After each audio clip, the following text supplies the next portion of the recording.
Hello, everyone. Thank you for tuning in to Like Inc., where we talk about startups and the startup of you, which is your personal development and well being. Guys, I'm so excited for 2023, and I hope you are as well.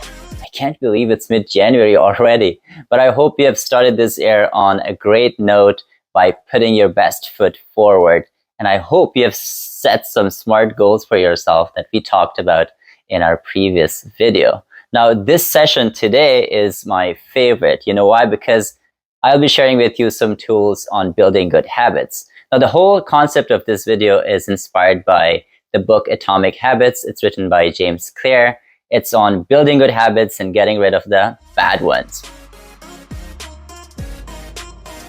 Since we are going to talk about habits, I wanted to quote an old saying which goes, "Watch for your thoughts because they become your words.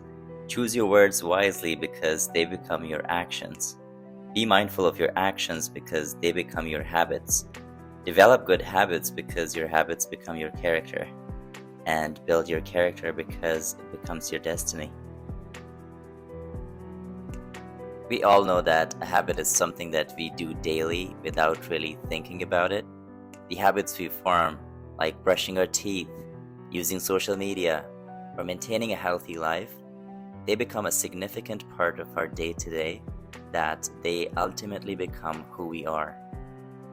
Living a happy and healthy life is about knowing who we want to be and taking small steps to develop new habits to get us there.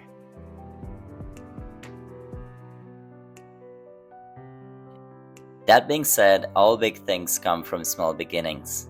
The seed of every habit is a single tiny decision.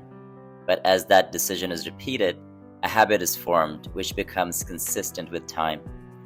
Now that we have established that habits are one of the foundations of who we are as a person, let's admit that forming a good habit is quite challenging, and getting rid of a bad one is equally hard. Have you ever asked yourself, why is it so easy to repeat bad habits and so hard to build good ones? We know that once our habits are established, they seem to stick around forever, especially the unwanted ones. Even if we have good intentions, unhealthy habits like eating junk food, watching too much television, spending too much time on social media, and smoking, they all feel impossible to break. There are two reasons why it's so hard to break a bad habit. One, because we try to change the wrong thing. Two, because we try to change our habits in a wrong way. In his book, The Atomic Habits, James says that there are 3 layers at which change can happen. The first layer is changing our results. The second layer is changing our process or a system. The third and the deepest layer is changing our mindset. All these levels of change are useful in their own way, but he says it really depends on the direction of the change. In the image here, you can see that a change can happen from outcome to process and then to mindset. And in the image here, you can see how a change can happen from within outward. So changing your mindset first, processes second, and then the outcomes. It means that improvements are only temporary until they become part of who you are. So the smartest and fastest way to change your habits is to focus on not what you want to achieve, but on who you wish to become. For instance, if you are a health freak, your goal should not be to go to the gym, but to become healthier. Or if you are into reading, your goal must not be to read a book, but to become a reader. How to build good habits? A lot of people have this question. Now, according to James, the process of building good habits can be divided into 2 phases. Number 1 is the problem phase. This is when you realize that something needs to change. Look for cues and cravings that can lead you to that change that you desire. The second phase is the solution phase. This is when you take action and achieve the change you desire. In other words, respond to the cues and cravings and get rewarded with the change in habit.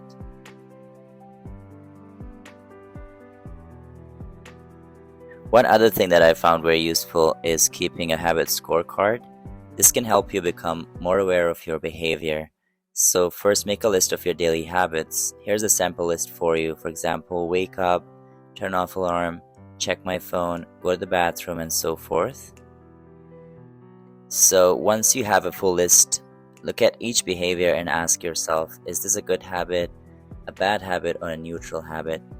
If it's a good habit, write a plus sign next to it. And if it's a bad habit, a minus sign next to it. And if it's a neutral habit, just put an equal sign next to it. So this exercise gives you an idea of your good habits and also the bad ones. As you create your habits scorecard, there is no need of a rapid change. Simply notice what is going on, observe your thoughts and actions without any judgment or internal criticism.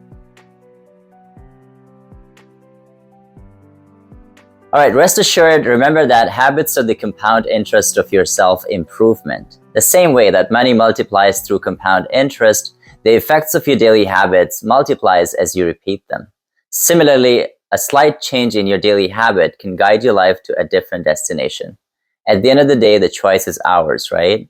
Do we want to be 1% better or 1% worse? It seems like a very tiny decision right now, but over time, these choices determine the difference between who we are and who we could be. And remember, success is the product of your daily habits. It's not a once-in-a-lifetime transformation. And that's it for today. I hope you enjoyed learning about habits. If you did enjoy the video, please feel free to give it a thumbs up and share it with your friends because it means a lot when you do. And Liking is signing off. I appreciate you hanging out with me today. Peace.